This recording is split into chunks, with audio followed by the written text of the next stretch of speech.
Good evening and welcome to NTD News. I'm Stephanie Cox. Here are today's top stories. The White House demands an investigation into the Ryanair flight that was diverted to Belarus. The move led to the arrest of a political dissident. The U.S. advises Americans to avoid travel to Japan. The country is coping with another surge 2 months before the Olympics begins. The CDC reviews reports of heart inflammation in young people vaccinated against COVID. A doctor says it's hard for clinicians to find the cause of this disease. Florida is combating big tech censorship with a new law. The governor says big tech now have unprecedented power over the people and they need to be held accountable. And the Supreme Court has taken up a case that has the potential to overturn Roe v. Wade. And the case is already sparking national debate. A pro-life activist says as tensions rise, compassion and understanding is paramount.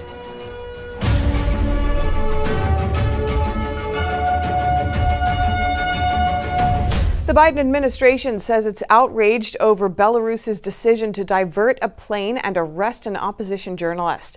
NTD's Christina Kim reports. As U.S. and European officials weigh potential sanctions, more leaders are condemning the diversion of a Ryanair flight into Belarus.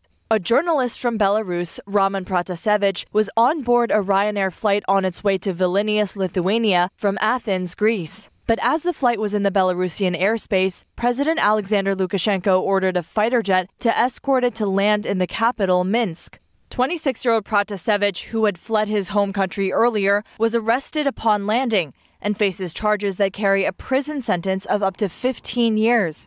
He's a prominent opponent of Lukashenko, who has been in power since 1994. White House Press Secretary Jen Psaki said President Biden had been briefed on the matter, and they condemned Lukashenko's regime's ongoing harassment and arbitrary detention of journalists simply for doing their job. This was a shocking act, diverting a flight between 2 EU member states for the apparent purpose of arresting a journalist. It constitutes a brazen affront to international peace and security by the regime. We demand an immediate, international, transparent, and credible investigation of this incident. Psaki said she doesn't have anything to report yet, but the U.S. is working closely with other organizations from NATO, the EU, UN, and others. She says Biden hasn't spoken to Lukashenko. U.S. Secretary of State Antony Blinken also expressed his condemnation and demanded an international investigation. Ryanair called the act aviation piracy, and CEO Michael O'Leary told News Talk Breakfast the act was state-sponsored hijacking and that he believes there were KGB agents on the flight. The UK Transport Secretary and some airlines, including Air Baltic and Scandinavian Airlines, announced they will avoid flying through Belarus over this incident. A video was released of Protasevich saying he's in good health, is being treated lawfully, and is cooperating with the investigation. But some say the video seems like a forced confession. Christina Kim, NTD News. Secretary of State Antony Blinken is heading to the Middle East. His goal is to help broker a follow-up plan to consolidate the ceasefire between Israel and Hamas signed last week. The White House said on Monday Secretary of State Antony Blinken will focus on ensuring that a ceasefire between Israel and the Palestinian terrorist group Hamas holds during his visit to the region, as well as talks on rebuilding Gaza. Yes, it is holding. We're continuing to watch it, but there's a recognition we need to continue to discuss and have conversations with our key partners in the region. Blinken is expected to meet with the leaders of Israel, the Palestinian Authority, Egypt, and Jordan. His trip follows 11 days of intense airstrikes in Gaza between Hamas terrorists and Israel. During an interview with ABC Sunday this week, Blinken pointed to a two-state solution for the region. We have to start putting in place the conditions that would allow both sides to engage in a meaningful and positive way toward two states. On talks with Iran negotiating a possible return to the 2015 nuclear deal, Blinken said it is not clear yet whether Iran will comply with restrictions on its nuclear development in exchange for fewer U.S. sanctions. Last week, former Secretary of State Mike Pompeo analyzed the possible causes of the recent Israel-Palestine conflict. He says he believes Iran is backing Hamas and that it's playing its old tricks to force Western countries to give in and rejoin the nuclear deal. You can't oppose Hamas, an ideological, radical terrorist regime sitting in the Gaza Strip, firing missiles against civilians in Israel. You can't be stern with respect to that, because you know you have this other game that's being played, this other element of your policy, and you know that it will upset it. This is Blinken's first Middle East trip as Secretary of State. Despite Israel's ceasefire with the terrorist group on Friday, tensions remain high. The U.S. is urging Americans to avoid traveling to Japan. The country is now dealing with a new wave of infections just 2 months before the Olympics are set to start. The CDC is also advising fully vaccinated people to avoid travel to Japan. They say people may be at risk of getting and spreading variants of the CCP virus. The Olympics start in Tokyo on July 23rd, and Olympic officials said last week that they're sticking to that schedule even in a state of emergency. And big tech corporations now have to think twice about deplatforming Floridians. Residents of the Sunshine State are now able to sue social media platforms over censorship. NTD's Allison Lee has the details. Florida Governor Ron DeSantis signed a bill into law on Monday banning big tech censorship in his state. That makes Florida the first state in the union to enact such laws. So this reform gives every Floridian the power to fight back against big tech. Floridians who are deplatformed will be able to sue big tech companies for violating this law.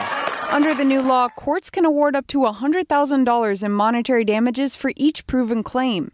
The governor says the bill protects everyday Floridians, not just elites or celebrities. We now have a situation in which some of these massive companies in Silicon Valley are exerting a power over our population that really has no precedent in American history. And I would suggest the monopolies today, these big tech monopolies, are exerting way more influence over our society than the monopolies of the earliest 20th century. DeSantis explains some of the contents big tech companies censor the most include debates about the origins of the virus and about the efficacy of pandemic lockdowns.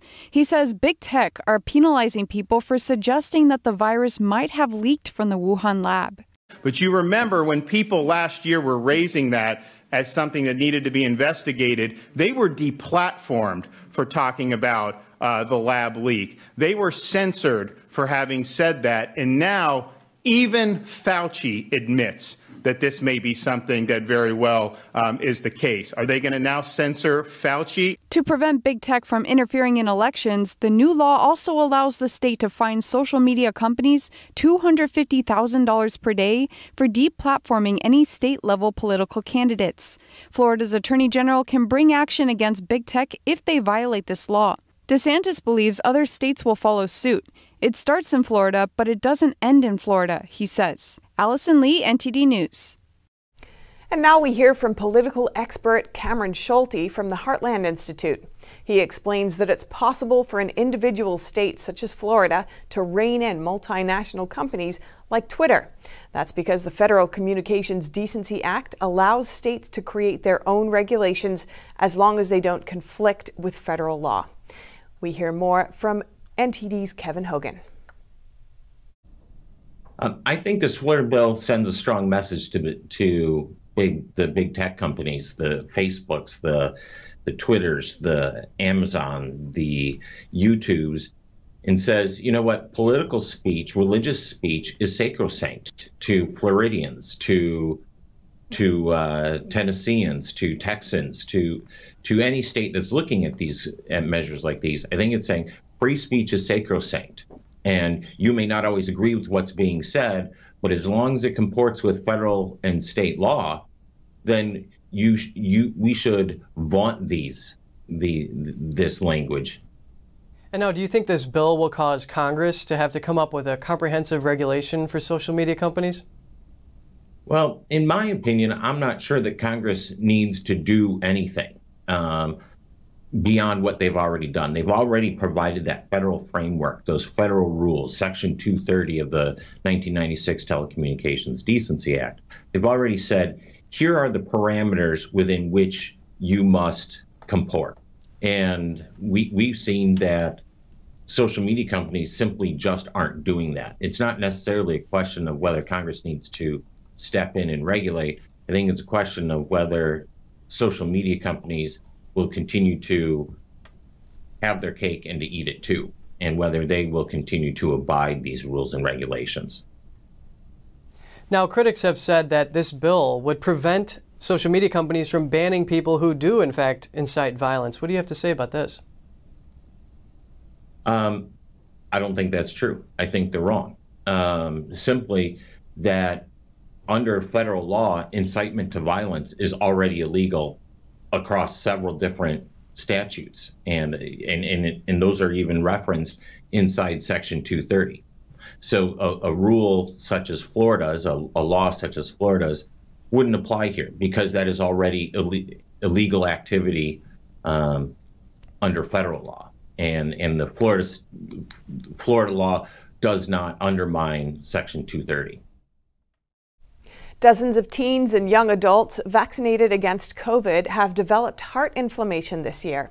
The CDC says it's reviewing these reports. NTD's Miguel Moreno has more on that. Myocarditis is inflammation of the heart's muscles. This month alone, at least a dozen teens and young adults developed this disease after getting a COVID-19 vaccine. The CDC says it's looking into these cases, some reporting severe chest pain and trouble breathing. In a statement, they said these cases are rare and mild. It is somewhat concerning that it does seem to be more common among teens and young adults. Dr. Jacob Wesley Ulm, fellow at UPenn Medical Center, says that doctors have seen this heart problem develop in people vaccinated with the flu shot, and that it's hard for clinicians to find out what causes myocarditis. Now, at some point, the CDC recommended a pause on the J&J vaccine over 6 cases of blood clots coupled with thrombocytopenia. Should they call for a pause on COVID-19 vaccinations for teens and young adults regarding these cases of myocarditis? Another great question, Miguel. And discussion about a pause on the vaccines is a gray area in general. And in fact, the pause that was put on the J&J vaccine is still controversial and much discussed. I think at this point, we're still in a wait-and-see mode because we're getting data not only from the United States, but from Israel and Europe. I think the determination is that for most recipients, the benefits outweigh the risks. Last month, Israel's pandemic response coordinator said a preliminary study found tens of incidents of myocarditis in people who were vaccinated with the Pfizer vaccine, but no evidence that the vaccine caused it. CDC data shows that this month, most people developed this heart problem after getting an mRNA vaccine. Miguel Moreno, NTD News. Hurricane season is back. President Biden visits FEMA's National Response Coordination Center and announces the administration will direct $1 billion to prepare for extreme weather. With more on that, NTD's Lin Lin reports. During a visit to FEMA's headquarters, President Biden announces the U.S. is making its $1 billion fund available for extreme weather preparation. That's 2 times more than last year's amount. Now it's time to get ready for the busiest time of the year for disasters in America. Hurricane season in the south and east and the fire season out west. This year, the National Oceanic and Atmospheric Administration, or NOAA, predicts a 60% chance of a more active than normal hurricane season. NOAA is expecting 13 to 20 identified storms this season. Out of those, 6 to 10 will become hurricanes, including 3 to 5 major hurricanes, with wind speeds of at least 111 miles per hour. Now is the time to ensure that you have an evacuation plan in place, disaster supplies on hand, and a plan to secure your home quickly. The 2020 hurricane season broke records when 30 tropical storms formed, causing billions of dollars in damage. Even though the hurricane season officially starts from June 1st, the first subtropical storm Anna already formed near Bermuda last Saturday. Anna kick-started hurricane season early for the 7th consecutive year. Lin Lin, NTD News. After 5 months, the National Guard has completed its mission in Washington, D.C., and as of Sunday, you won't find them guarding the Capitol. NTD's Steve Lance brings us more. Troops from the National Guard could be seen mobilizing and packing up from the 2 hotels they have been staying at in downtown Washington, D.C. for the past 5 months, since the Capitol breach on January 6th. There has been a gradual de-escalation of security in the Capitol with a partial removal of the fence surrounding the Capitol building. And now officially, the National Guard's mission to secure the Capitol has ended. Do I feel safe being here without the National Guard? Yes, I do, because I didn't know they were even here still. So, yes, I feel very safe, but I'm a little puzzled why there's so few people in Washington, you know, with the changes in the protocols regarding the pandemic. You know, it's like things are still locked down. But yeah, I feel very safe. Even with the National Guard gone, those visiting the Capitol say they still feel safe. I mean, the amount of security, I just rode the perimeter, and the amount of security is amazing. It is normal to have a National Guard presence in the nation's capital during a presidential inauguration. During President Trump's inauguration in 2016, there were approximately 7,000 National Guard troops deployed. Following the events that took place on January 6th and leading up to President Biden's inauguration, that number swelled up to about 25,000 troops. Although the majority of the people we spoke with felt safe without the National Guard's presence, there were still some who had mixed feelings about their departure. Probably not a great idea. I think we still need them, but all the gates around don't make it that pretty. If there's a way to get past that, but still have the guards protect us would be the perfect answer to me. Although the National Guard's assignment to guard the Capitol is over, the fence that you see behind me is still up. Prior to the breach on January 6th, there was no fence here and people were able to roam about freely in front of the Capitol on the grounds. As to when the fence is going to come down, we still don't know yet. Reporting from Washington, D.C., Steve Lance, NTD News. While President Biden promotes his multi-trillion-dollar spending plan, a recent poll shows that most American voters don't think government spends taxpayer money wisely. Do American voters want a more active government? Rasmussen Reports surveyed 1,000 U.S. likely voters and released the results on May 21st. 55% said they wanted smaller government, fewer services, and lower taxes, while 37% favored a bigger government with more services at the cost of a higher tax bill. 78% of Republicans are opposed to bigger government and more taxes, while 57% of Democrats held the opposite view. I think I do prefer the smaller government with fewer taxes, just because I think we're getting overtaxed. At the same time, 68% of respondents said they do not believe the government spends the taxpayer money wisely or carefully. I'm fine with a bigger government that does more, but as it is right now, I don't think they're doing a good job with the money that we're giving them. But I just don't want a big, giant government borrowing trillions and trillions of dollars that I'm not sure how that'll ever be paid back. House Republican Brian Mast wrote on his website, "Washington's spending habits are completely out of control. Today, the U.S. federal debt exceeds $20 trillion for the first time in United States history, which equals an average of more than $60,000 per person. Meanwhile, Democrats have proposed a 2% tax on households with a net worth over $50 million. They argue that this ultra-millionaire tax would bring in $3 trillion over 10 years, and it wouldn't involve raising taxes on 99.95% of American households. The poll comes after Republicans intensely criticized the Biden administration's budget proposals. Over the weekend, rally-goers gathered in Nevada, making calls to hold officials accountable. The Grassroots movement began from dissatisfaction with current local and national leadership. More on that from NTD's Andy Elsmore. We're here today at the state capital of Nevada, Carson City, at the Stand Tall rally, where the groups are calling for free and fair elections and election integrity. Let's go find out what they have to say. Don't ever put those masks on again. Don't ever let them social distance you again. Joey Gilbert alleges that officials abused pandemic measures. The event today is a patriotic gathering of folks that are concerned about our elections and how we move forward. He urges Nevadans to stand up for their constitutional rights at the ballot box. And the ones that censored the truth, peddled the fear, and sat on their hands, get them out. Gilbert has also been involved in revealing potential voter fraud from the 2020 election. The event today was designed for voter integrity and to bring awareness to, hopefully, Nevadans. Other attendees call on officials to represent the citizens. They say they want to ensure lawmakers follow the rules. We've got to get the criminals out and make sure that every vote is legal and that it is counted. We're going to put together a scorecard on all of our legislators in Nevada. the format and things like that, the impact of the laws that are being passed in the building behind us right now. Stand Tall Nevada is a grassroots coalition of Americans. The group advocates measures to ensure the future votes are fairly represented. Members say they will keep rallying at the Capitol until their demands are met. Andy Elsmore, NTD News, Nevada. Last week, the Supreme Court agreed to review the constitutionality of a Mississippi statute banning most abortions after 15 weeks of pregnancy. The case will determine whether pre-viability restrictions on abortions are constitutional and has the potential to overturn or narrow the reach of Roe v. Wade. The case is already sparking debate. NTD speaks with a pro-life activist who says as tensions rise, speaking to those who hold an opposing view with compassion is paramount. Here are the details.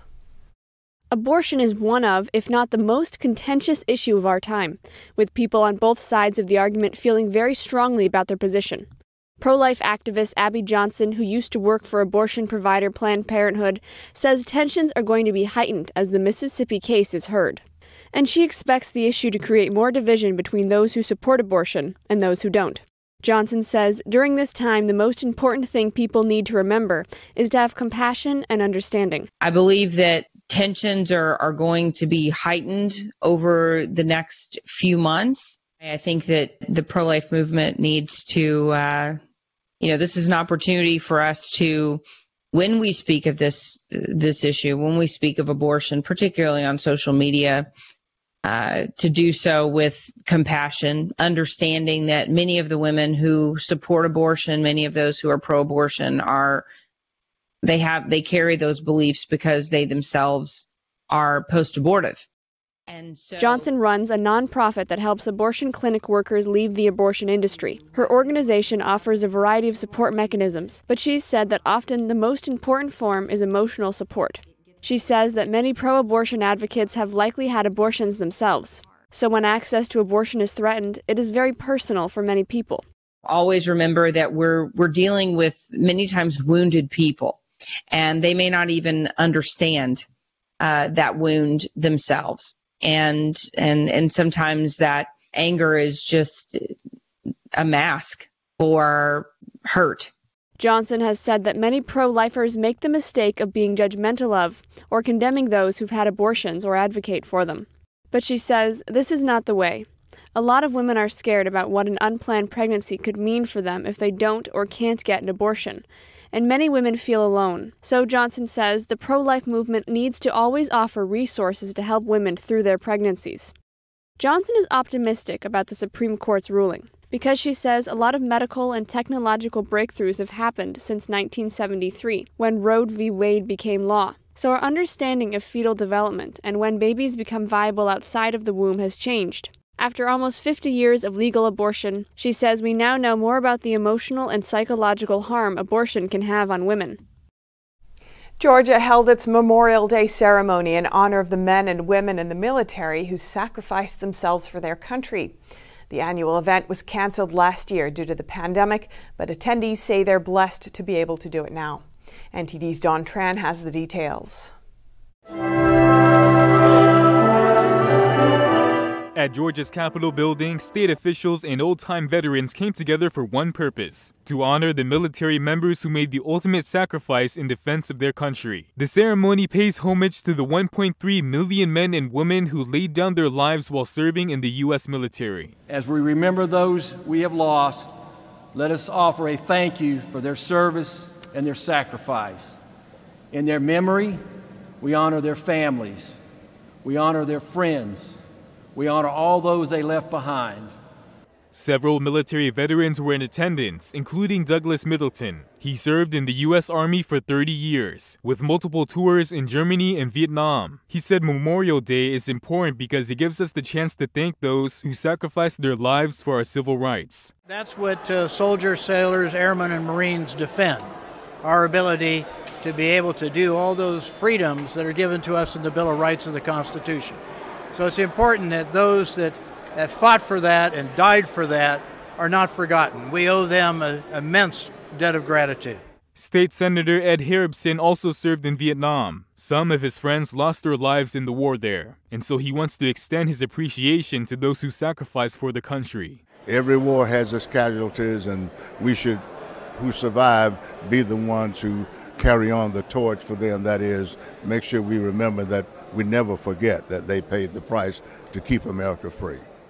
This year, Memorial Day is on May 31st. Arlington Cemetery and other national cemeteries have eased restrictions in preparation for the event. Don Tran, NTD News. Coming up, New York City officials are calling for more safety precautions on building rooftops after a rooftop party ends in a tragedy.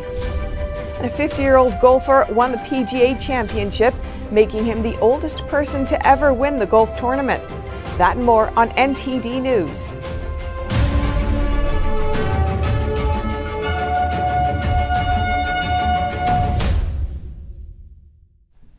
A 24-year-old woman who attended a rooftop party in Manhattan tragically fell to her death. Now, a city official wants to make landlords more accountable for the safety of their residents. NTD's Jason Perry has the story. Cameron Pirelli's uncle told the New York Daily News that she was living the good life and wasn't a big partier. She attended a party here on this rooftop in Manhattan. It was shortly after 3 a.m. on Saturday when Cameron Pirelli fell from the rooftop of this 6-story apartment building. The 24-year-old was taken to Bellevue Hospital where she was later pronounced dead.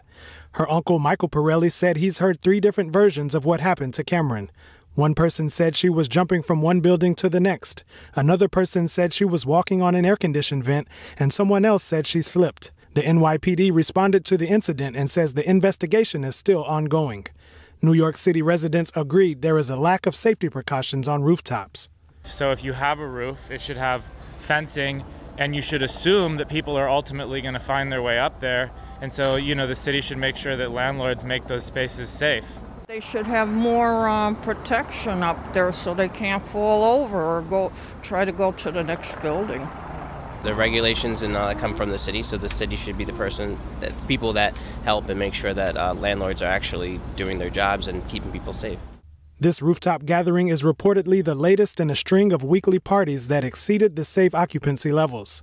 Many of these parties took place on East Village rooftops in Manhattan, and partygoers are said to occasionally jump from rooftop to rooftop during the gatherings. New York City Council member Carolina Rivera told the press that landlords must do better. It's time for landlords to do their jobs and protect their residents, plain and simple. City officials plan to hold a hearing to review the building code enforcement procedures for rooftop parties. Jason Perry, NTD News, New York. Life is returning to normal in New York City. Most restrictions have been lifted, and today the mayor announced a major change for public schools this coming fall. So I'm very pleased to announce New York City public schools will fully reopen in September. Every single child will be back in the classroom. Remote learning will not be an option anymore. Exceptions are snow days and students with extreme medical conditions.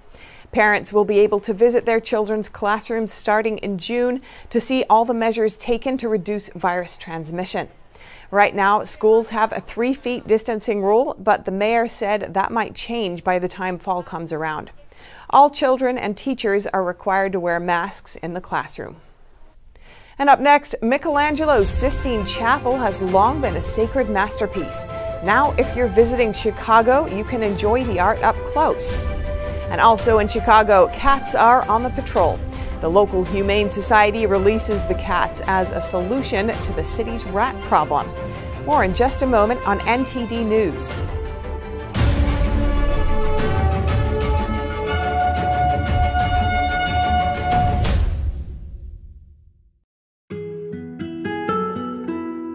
There's cultures that have been lost, but this culture hasn't been.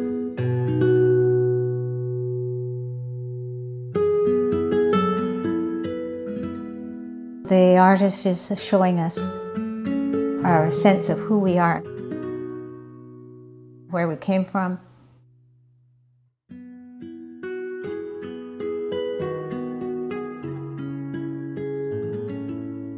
You look at his hat. His hat is knitted probably by a man, because a man traditionally knitted the hats. That hat tells you the story of who this person is, what his place in the culture is, the animals around him. Everything's all contained in the messages in the hat. And the tool that he's carrying over his shoulder. This is a centuries-old tool that has been able to rework the mountains. Those traditions are invaluable, and if we don't honor those traditions, then we're rootless. The artist is showing us the value of maintaining our culture and respecting our culture.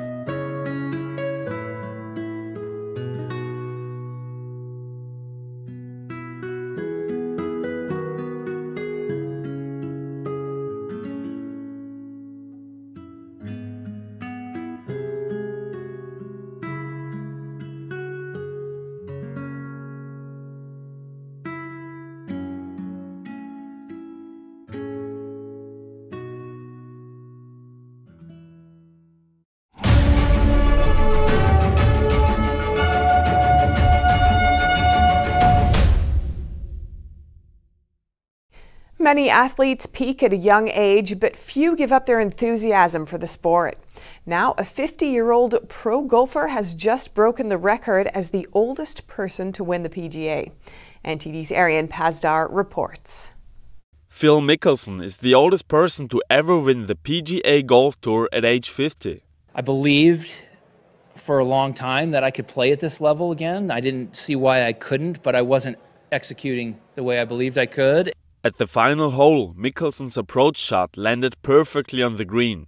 His adoring fans couldn't contain their excitement and raced towards him in a frenzied swarm. Security officials had to step in to create a narrow path for Mickelson. He two-putted from 16 feet to seal the win. It's an incredible experience. I've never had something like that. I've never been at golf like that. It was a little unnerving, but it was exceptionally awesome too. Mickelson surpassed Julius Boros as the oldest major winner. Boros was 48 years old when he won the 1968 PGA Championship. It's very possible that this is the last tournament I ever win, like if I'm being realistic. But it's also very possible that I may have had a little bit of a breakthrough in some of my focus and maybe I go on a little bit of a run. I don't know. Tiger Woods, who is currently recovering from a leg injury, was one of many congratulating Mickelson for his win. Arian Pazdar, NTD News. An exhibition of the frescoes of Michelangelo's Sistine Chapel has recently come to Chicago. But instead of looking up at the ceiling, guests get to see the sacred art up close. Residents of the Windy City can now enjoy the famous frescoes of Michelangelo's Sistine Chapel without having to travel to Europe. Exhibition organizer Martin Bialis tells NTD he wanted to create an up-close experience of the Sistine Chapel. So that's when I came up with the idea. I said, what is if I can get the license for these images and just reproduce them in the original size? That's really the thing, for people to see up close. You're basically walking 10 feet underneath the ceiling. That's really what's happening. Chicagoans were able to appreciate the exhibition's opening to the public on May 19th. I saw a lot of my great, favorite works that I've always loved, since school. I've seen these in, humanities classes, but I've never actually seen them in, such on a large scale like this, and it's just a great opportunity. Previous visitors to the Sistine Chapel are also enjoying the exhibition. Well, the actual chapel, the unfortunate thing, because it's 60 feet up, you can't get close. But having these pieces, so up close and just so, few feet away from you, it's like, that's what they look like. The secular setting allows for guests to openly discuss Michelangelo's masterpiece. Also, when we were at the Sistine Chapel, all of the priests were going, shh, shh, shh. You couldn't really discuss it. We had to be quiet. Weidman is planning on bringing members of his office to the exhibition and encourages everyone to see it. Do this for yourself. It's a wonderful opportunity to see the Sistine Chapel up close. Do this. It's a great opportunity. The exhibition is concurrently being shown in Atlanta, San Antonio, Charlotte, and Charleston this summer. Organizers say tickets to the first 3 weeks of the Chicago exhibition have already sold out, but visitors can still purchase them on site. A humane society in a major city is taking a new approach to both animal and pest control. One of the organizers told NTD about how she got involved and how they're trying to help clean the city in a natural way. Chicago has been ranked the rattiest city in the U.S. for the 6th consecutive year by Orkin. Since 2012, a local humane society has been placing feral cats onto Chicago streets to combat rats. The Treehouse Humane Society is fighting Chicago's pest problem in a more natural way. Over 10 years, it's been 1,000 cats that we've placed in the Chicagoland area. Treehouse Humane Society introduces well-groomed feral cats into the wild concrete jungle. Unlike stray cats, which may be more disheveled and dirty, the feral cats have shiny coats and keep to themselves. Feral cats aren't socialized with people, and they don't want to be in someone's house. They want to live outside in the environment that they're used to. Gay tells NTD their Cats at Work program places feral cats into residential areas or businesses to deter rats. Cats are naturally predators, so they may prey on rats or other small vermin, but then they also just have their pheromones, which just keeps the rats away. She says that one of the most popular places for the cats is breweries. They may see mice or rats there, and they're very fond of having those cats in their program. Gay has adopted 3 feral cats to get rid of rats in her residence. I live in a community of homes, and we originally adopted these cats or became caretakers for these cats because there were so many rats in the backyard. But their presence there has drastically reduced the rat population in our community of homes right there. The Cats at Work program places feral cats with registered caretakers. Rob Crowder is a caretaker. You can see we have 3 cat houses for the 2 cats, and with their water bowl, their heated water bowl, and their gravity feeder, and then plus their food on a daily basis. Gay emphasizes that all feral cats from Cats at Work are sterilized and vaccinated. After treatment, the tip of the cat's left ear will be snipped off to act as a marker. So we do have a lot of people that reach out to us that say, hey, there's cats in my neighborhood, there's a lot of cats, they keep populating. So the big part is that we're neutering these cats. They can't reproduce. Our main focus is TNRs, trap, neuter, and release them. Though the feral cats may help reduce the rodent population, Gay says the Cats at Work program's main goal is to get Chicago's cat population under control. And coming up, 21 ultramarathon athletes died in China. That's due to the extreme weather during a 62-mile race through canyons and mountains. And a horrific attack in China. A driver rammed his car into a crowd of pedestrians crossing the street, killing 5 of them.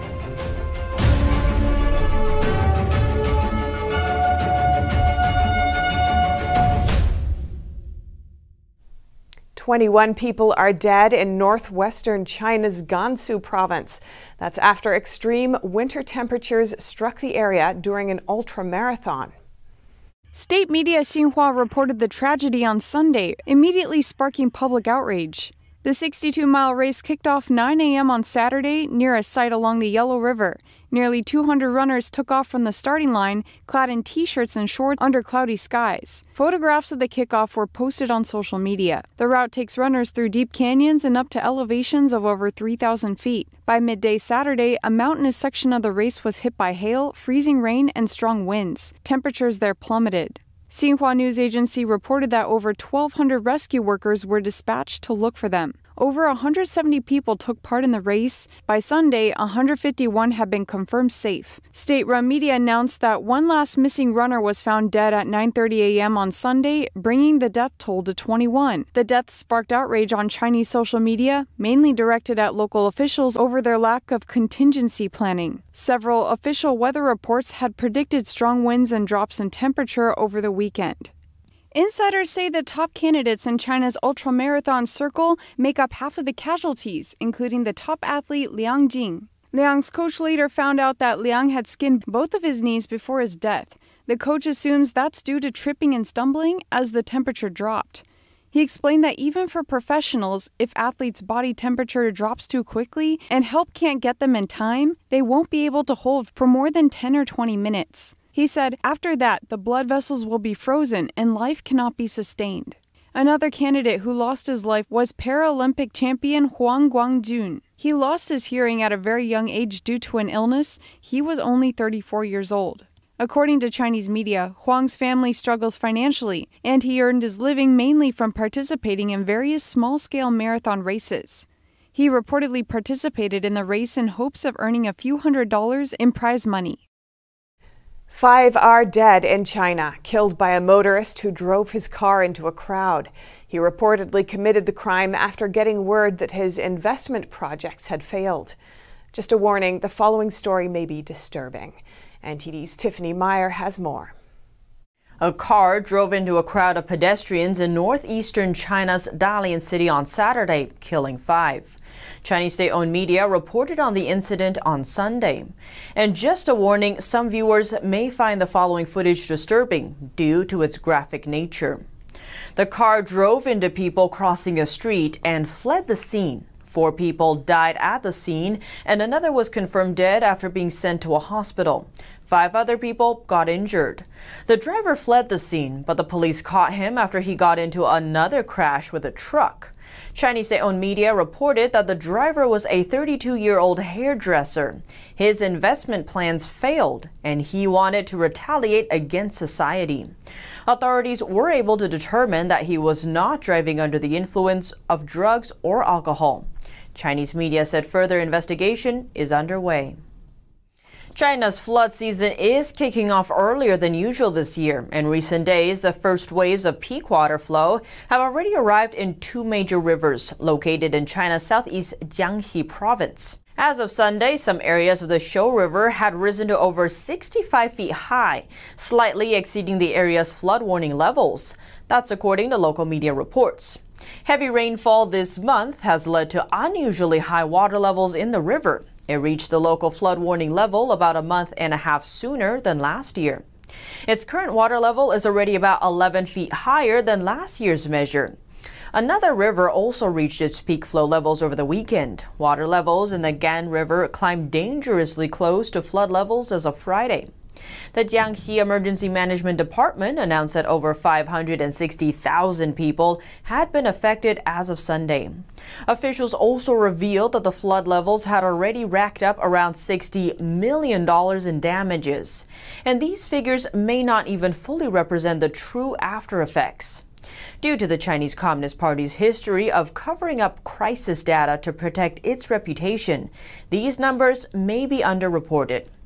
China's largest river is also filling up, and fast. Flood indicators show the country's famous Yangtze River may also soon be in trouble. As of Sunday, water levels along several sections of the river had risen to just under 10 feet, marking a higher measurement this year than compared to the same time of the past few years. And water levels there are still rising, increasing by about 20 inches a day. Concerns are rising after last year, when heavy rains along the river caused the most severe flood damages the country had seen in decades.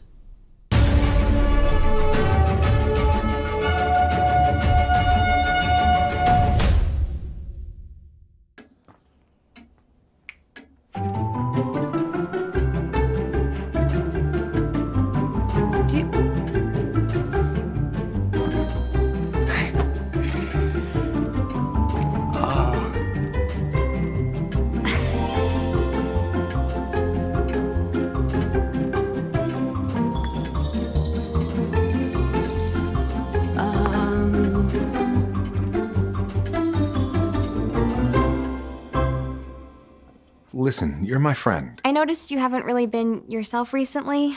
Yeah, I feel like something's up. How are you? Are you okay?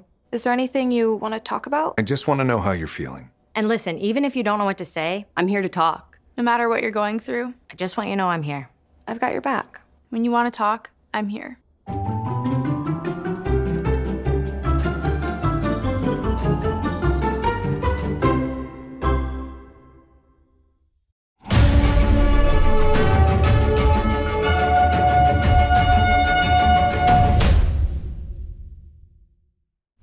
A fatal cable car crash in northern Italy leaves 14 dead. The only survivor, a young boy. He's in intensive care, but the hospital is cautiously optimistic. Italy says it has launched an investigation into the cause of a cable car crash that killed more than a dozen people, including children. The Stresa Motorone cable car that travels from Lake Maggiore to the top of Motorone mountain plummeted into the woods below on Sunday. 5 Israelis were among the dead, according to Israel's foreign ministry.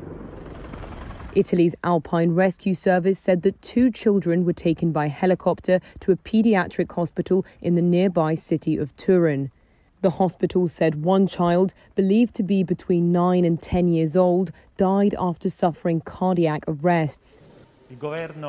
Enrico Giovanni is Italy's transport minister. The government, as well as the institutions, are naturally committed to understanding the causes, to understanding what happened.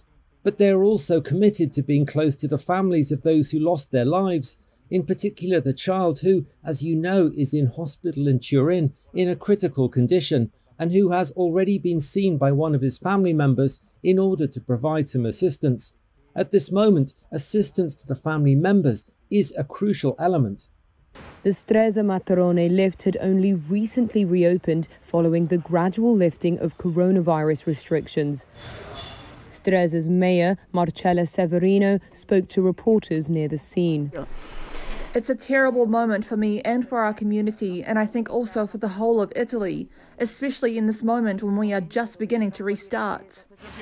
Severino said that important maintenance works, including changing the cables, had been carried out in recent years.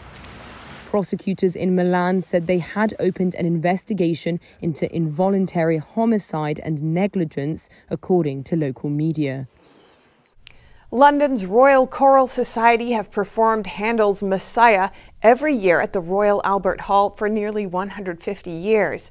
The only exceptions to this were in 1940, during the Blitz, and during the lockdown last year and earlier this year.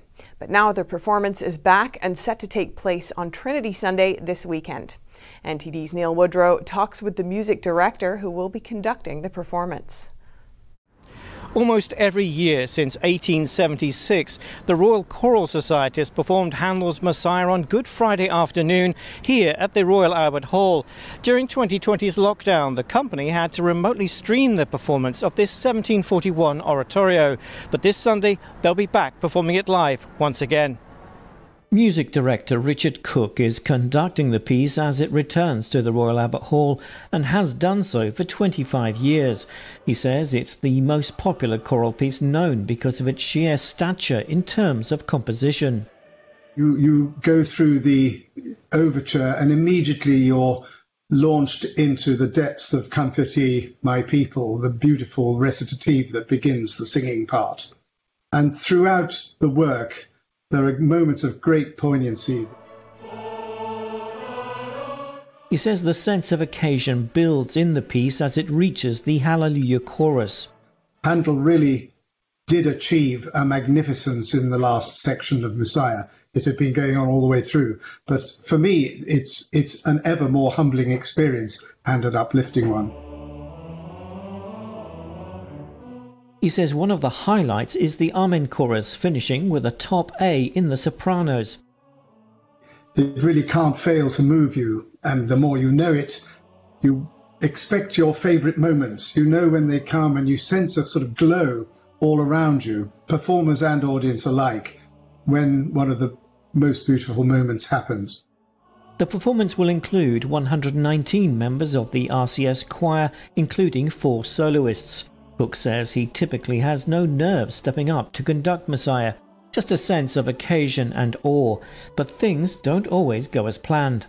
There was one year when the harpsichord sort of collapsed in the first part, and the organist had to take over the harpsichord music, so there was a certain amount of unwanted signalling going on between me and the organ player. Organist Richard Pierce is set to accompany the choir on the hall's famous organ with its 10,000 pipes. If you are going to the concert for the first time, you'll see that when it comes to the Hallelujah chorus, everyone stands up. Because George II is reputed to have stood up when he heard it. Whether this is a true story or not, I don't know. But we stand up in the Albert Hall normally, and it's another moment. Feel you're part of something big. The performance of Messiah is part of the Royal Albert Hall's 150th anniversary celebrations. The RCS was originally called the Royal Albert Hall Choral Society, as it was the resident choir of the hall and had 1,000 members back in 1872. Next year, the choir celebrate their own 150 years anniversary. Neil Woodrow, NTD News, Royal Albert Hall, London. A vivid purple-pink diamond ring known as the Sakura diamond set a world record for a diamond with this rare color combination. It sold at auction for more than $29.2 million. The 15.81 carat ring was sold by Christie's Hong Kong. Bidding opened at $22 million and climbed to the final hammer price of $29.2 million plus commission. It was bought by a telephone bidder. Sakura is the Japanese word for cherry blossoms that bloom for a very short period at the beginning of spring.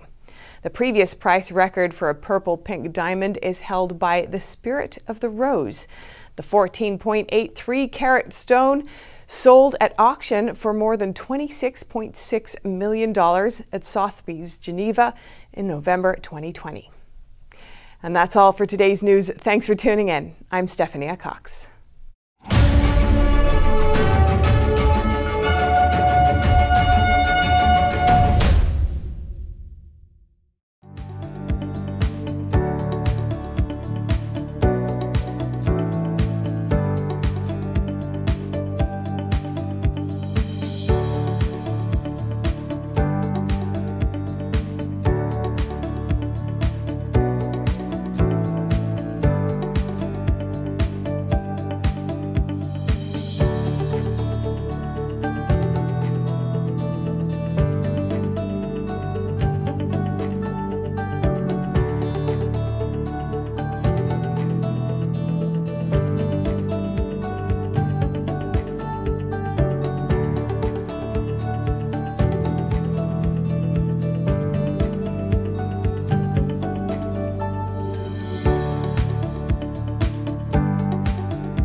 We have a new channel. Subscribe to us on YouTube at NTD News.